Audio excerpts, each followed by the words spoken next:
Hello cancers. तो आज हम करने वाले हैं आपकी वीक रीडिंग। ये होगी 20 से लेकर के 27 तारीख तक की रीडिंग। ये जो वीक होगा आपका ये कैसा जाएगा, ओवरऑल उस वीक में क्या क्या चीज़ें होंगी हम इस रीडिंग में देखेंगे। ठीक है, तो सबसे पहले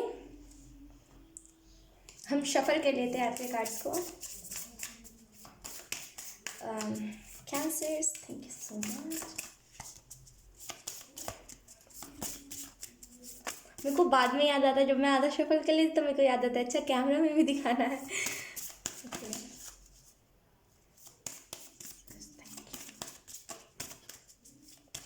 ट्रीज के साथ कनेक्टेड रहिए, मतलब जो पेड़ पौधे होते हैं ना उनसे बातें कीजिए, उनके साथ कनेक्टेड रहिए।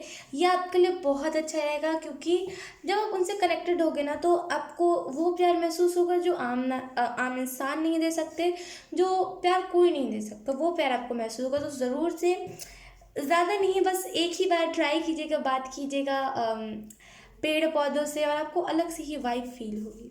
वो क्या होता है ना कभी कभी कि हम जब पेड़ पौधों से बात करते हैं, खास करके जो पेड़ पौधे हमारे इर्द गिर्द रहते हैं जहाँ पे हम डेली जाते हैं, हम उनसे 2 दिन भी बात कर लेना वो फिर बिना हवा का भी वो हिलने लगते हैं और हमें बताने लगते हैं, वो हमारा स्वागत करने लगते हैं।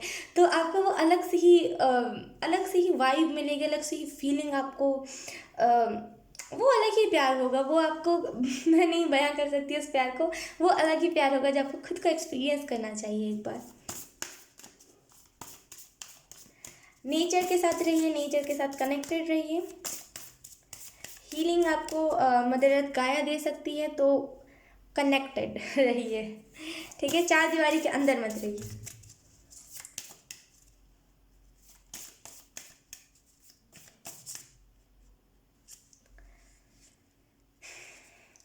आपका ना सोल क्रेव कर रहा है प्यार के लिए, मतलब वो बिना बोलते ना बिना टर्म कंडीशन वाला प्यार, मतलब जिसमें ना कोई बेड़ियाँ हो, जिसमें ना कोई ऐसी चीज़ हो कि अगर मैं तुम्हें प्यार करूँ तुम मुझे वापस प्यार करो, जिसमें ये चीज़ ना हो। आपका सोल उस जन्नत के लिए क्रेव कर रहा है, उस स्वर्ग के लिए क्रेव कर रहा है।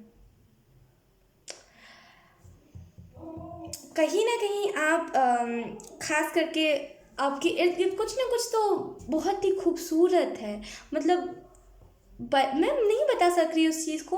वो बहुत खूबसूरत है आपके इर्द गिर्द, कुछ ऐसा हो सकता है, कुछ नेचर हो, नेचर ही खास करके नेचर को ही यहाँ पे बोला जा रहा है। तो कुछ ना कुछ आपके इर्द गिर्द कुछ पेड़ पौधे हैं या फिर कोई ऐसा प्लांट है जो कि बहुत खुद में बहुत ज़्यादा खूबसूरत है, जो बिल्कुल स्वर्ग वाली वाइब देता है। सतयुग जब था, जब जैसे ये ना कैसे पेड़ पौधे थे, कितने प्यारे प्यारी चीज़ें थी, बिल्कुल वैसा वाइब देता है। मतलब बहुत खूबसूरत जो चीज़ है उसको आप मिस कर रहे हो, तो आपको यहाँ पे कहा जा रहा है उसको मिस मत कीजिए।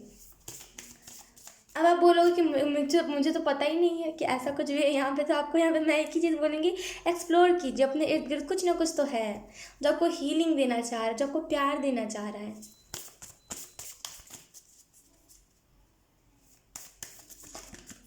डबल क्वेश्चन मत कीजिए।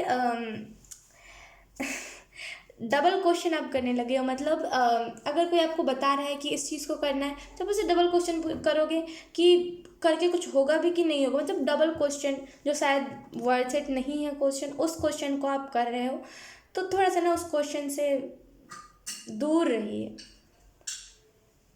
उस क्वेश्चन मतलब जो होता है ना कि डबल हम क्वेश्चन पूछते हैं कि अब जैसे कि हमने पूछा, अब फॉर एग्जांपल जैसे मेरे को जो फील हुआ अभी, कि जैसे मैंने आपको बताया कि अब आप मेरे से पूछोगे कि कहाँ पे ऐसा कुछ नेचर टाइप का कहाँ पे है ये चीज़, तो मैंने आपको आंसर बताया। फिर आप डबल क्वेश्चन करके पूछोगे कि अच्छा ऐसा सच में है कि कुछ कि ये किसी और की रीडिंग है, या फिर कुछ भी ऐसा, मतलब मैं नहीं एक्सप्लेन कर पा रही, कुछ भी ऐसा क्वेश्चन जो वर्थ इट नहीं है। समझ पाए? तो क्वेश्चन ना खुद से कीजिए ना किसी और शख्स से कीजिए, क्योंकि आपको पता है वो क्वेश्चन वर्थ ही नहीं है। जब क्या होता है ना कि जब हम वर्थलेस क्वेश्चन खुद से करने लगते हैं, या फिर जब हम यूजलेस बातें करने लगते हैं, होता है कभी हम सभी करते हैं यूजलेस बातें जो हवा में होती है, जो बिना सर पैर की बातें होती है, जब हम इन सारी बातों को करने लगते हैं तो हमें बड़ी बड़ी बातें भी छोटी लगने लगती है, और हम ऐसे सिचुएशन में जहाँ पे सच में रिएक्ट करना चाहिए वहाँ पे भी हम ऐसी बातें करने लग जाते हैं। तो थोड़ा सा ना इस एनर्जी से निकलिए, ठीक है? मैं भी इतना ज़्यादा सीरियस हो गई। ओके, हमारे पास जो पहला कार्ड है वो है द हैंगमैन इन रिवर्स। अपने सपनों को फॉलो कीजिए। आपका जो सपना है ना, हो सकता है आप बहुत बड़ा बड़ा सोचते हो और आपका मतलब आपका बड़ा सोच हो और लोगों के मुकाबले आपका बड़ा सोच, लेकिन कहीं ना कहीं आपको अमल करना पड़ेगा कि यस, मैंने अगर इतना बड़ा सोचा तो मैं इस चीज़ को करूँगा भी। वो हिम्मत लाने की ज़रूरत है। तो जो आप करना चाहते हो उसको भी तो सबसे पहले एक्सेप्ट करो कि यस, मुझे ये चीज़ को करना है। उसके बाद कोई भी बात होगी तो सबसे पहले आपको यहाँ पे बोला जा रहा है एक्सेप्ट कीजिए, ठीक है, एक्सेप्ट कीजिए चीज़ों को। ठीक है, तो कहीं ना कहीं इस वीक में खास करके आप द हैंगमैन की एनर्जी से निकल जाओगे। जो खुद को स्टक फील करवाना, खुद को मतलब स्टक फील हम तभी करते हैं जब हम खुद को इम्पोर्टेंस नहीं देते। तो इस एनर्जी से आप निकल जाओगे। उसके बाद हमारे पास द वर्ल्ड, नया सेल्फ, कुछ नई चीज़ें, वाह। हमारे पास उसके बाद द हाई प्रीस्टेस। इसको तो मैं अभी यहीं पर रखूँगी। मैं आपको पहली बात बताऊँ तो कहीं ना कहीं आपके इर्द गिर्द कुछ या फिर आपका कुछ दिमाग का भी शोर हो सकता है जो आपको डीमोटिवेट करता है। ये आप क्वेश्चन नहीं करते कि डबल क्वेश्चन ही आप नहीं करता, आपका जो दिमाग का शोर होता है वो करता है। तो कहीं ना कहीं वो जो भी नेगेटिव, उसे हम बोल सकते हैं डिमॉन माइंड, मतलब उसे हम बोल सकते हैं डेविल माइंड। एक होता है हमारा एंजल माइंड, एक होता है हमारा डेविल माइंड। एक होता है हमारा पॉजिटिव थिंकिंग, एक होता है नेगेटिव थिंकिंग। वैसे ही ये दोनों हैं। तो कहीं ना कहीं आपका जो डेविल माइंड है वो तो एकदम आपके हर चीज़ को नेगेटिव बनाने में लगा रहता है। तो कहीं ना कहीं माँ काली आपकी मदद करेंगी इस डेविल माइंड से छुटकारा पाने में। जब भी डेविल माइंड हमारे शरीर को छोड़ करके चला जाता है ना, तब हम हाई प्रीस्टेस की ऊर्जा में जाते हैं। तब हम उस ऊर्जा में जाते हैं जहाँ हमें समझ आ जाता है कि नहीं यार, ऐसी बातें करके हमें कोई मिलेगा तो है नहीं। ऐसी बातें जो हमें सर्व भी ना करे, हमें तो उन बातों को करना ही नहीं है। और बस हमें सोशल सर्विस देनी है और हमें लोगों की मदद करनी है। तब हम उस एनर्जी में आ जाते हैं। तब हम आर्ग्यूमेंट से भागना, हमें आर्ग्यूमेंट से मतलब नहीं है। तब हम उस एनर्जी में चले जाते हैं जब हमारा डेविल माइंड चला जाता है हमें छोड़ के। तो कहीं ना कहीं इस डेविल माइंड को ख़त्म करने के लिए हाई मतलब जो काली जी है वो आपकी मदद करेंगे, ठीक है। तो याद से अगर आप इनकी चैंटिंग करो तो ये भी बहुत अच्छा रहेगा। या फिर अगर आप कुछ भी इनसे रिलेटेड, इनका सॉन्ग भी है, इनका जो गाना है, सॉन्ग नहीं गाना जो है इनका, वो आईगिरी नंदी, अगर आप उन्हें उसको भी सुनोगे तो आपको अलग से एक अलग से ही फीलिंग होगी। मैं इसको ज़्यादा एक्सप्रेस नहीं करूँगी, ठीक है। तो कहीं ना कहीं आपका जो नया सेल्फ है ना, उसको उजागर करने में मकाले आपकी बहुत मदद करेंगे। थोड़ा सा ना उनसे अपना रिश्ता बनाइए। आप बना के रखिएगा भी इन द फ्यूचर।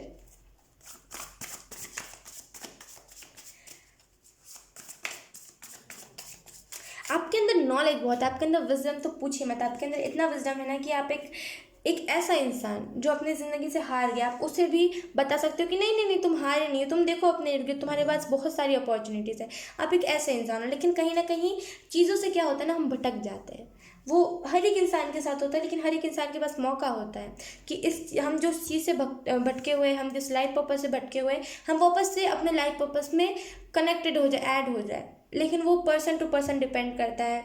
जो बिलीव करता है सो आगे जाता है, जो नहीं करता वो आप खुद ही देख सकते हो, है ना। तो मौका आपके पास आएगा, बस आपके ऊपर डिपेंड करता है कि आप उसको ऐसे ही जाने दोगे कि आप उसको सीरियस लोगे, ठीक है। आपके अंदर इतनी नॉलेज, मैं आपको कैसे एक्सप्लेन करूँ कि आपके अंदर कितनी नॉलेज है। आप पूरा बुक लिख सकते हो।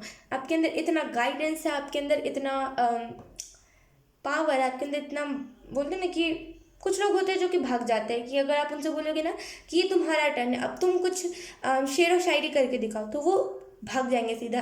आर देखेंगे ना पार देखेंगे, सीधा भाग जाएंगे, क्योंकि उनको फेस ही नहीं करना है इस चीज़ को।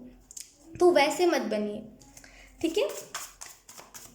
अब हम आपके लिए लास्ट कार्ड ले लेंगे, cancers. Thank you. I don't know क्यों मैं हमेशा ही मेरे साथ होता है, जब भी मैं थोड़ा सा ज़्यादा सीरियस हो जाती हूँ ना, तो मुझे उसके बाद हंसी आने लगती है। क्योंकि मुझे पता होता है कि मुझे उस सीरियसनेस में नहीं जाना, क्योंकि मैं जब सीरियस होती हूँ तो मैं कुछ ज़्यादा ही सीरियस हो जाती हूँ। थोड़ा सा ना जब आपको सीरियस होने की ज़रूरत है तब थोड़ा सा सीरियस होइए, जब थोड़ा सा आपको ऐसे हंसने की ज़रूरत है तब हंसिए। हर टाइम सीरियस बन के रहना अच्छा नहीं होता, शायद मैंने इसी वजह से अभी बोला, शायद इसी वजह से वो चीज़ चैनल हुई थी।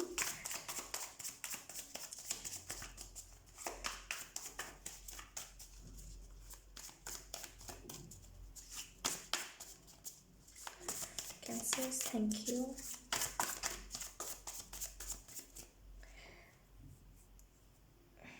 अपने अगर आपको कोई ऐसे, अगर आप कुछ डाइटिंग कर रहे हो या फिर अगर आपको अपने हेल्थ को सुधारना है, अगर आपकी हेल्थ इन दिनों अच्छी नहीं चल रही है, तो यहाँ पे आपको ये भी कहा जा रहा है कि अपने सबसे पहले एक डाइट बनाइए। वो अटर चटर कभी भी खा लेना वो चीज़ सही नहीं होती। सबसे पहले एक डाइट बनाइए, प्लान बनाइए, क्या बोलते हैं उसे, हाँ एक चार्ट बनाइए।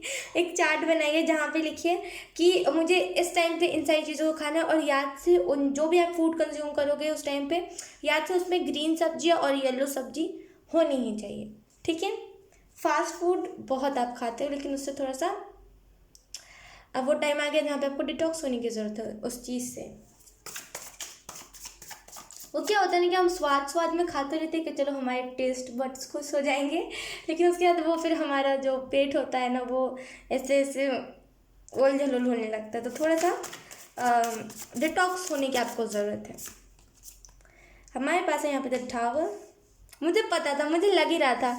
आप में से कुछ लोग ऐसे हो जो इतने आसानी से तो समझने वाले हो नहीं कि आपको कहा क्या जा रहा है, और आपके अंदर कितनी नॉलेज है, आपके अंदर कितनी विजडम है। तो इस कार्ड को आना ज़रूरी है। तो मैं आपको डरा नहीं रही, मैं आपको कुछ नहीं कर रही, बस ये जब इंसान नहीं समझता है तो ये दूसरा तरीका होता है इंसान को समझाने का, और इससे तो बहुत सारे लोग समझ जाते हैं। तो आई होप आप भी समझ जाओ। और कहीं ना कहीं द टावर के कार्ड से डरना क्या, मतलब इतनी इतनी लाइफ में चीज़ें होगी तो इससे क्या डरना। तो कहीं ना कहीं ये तो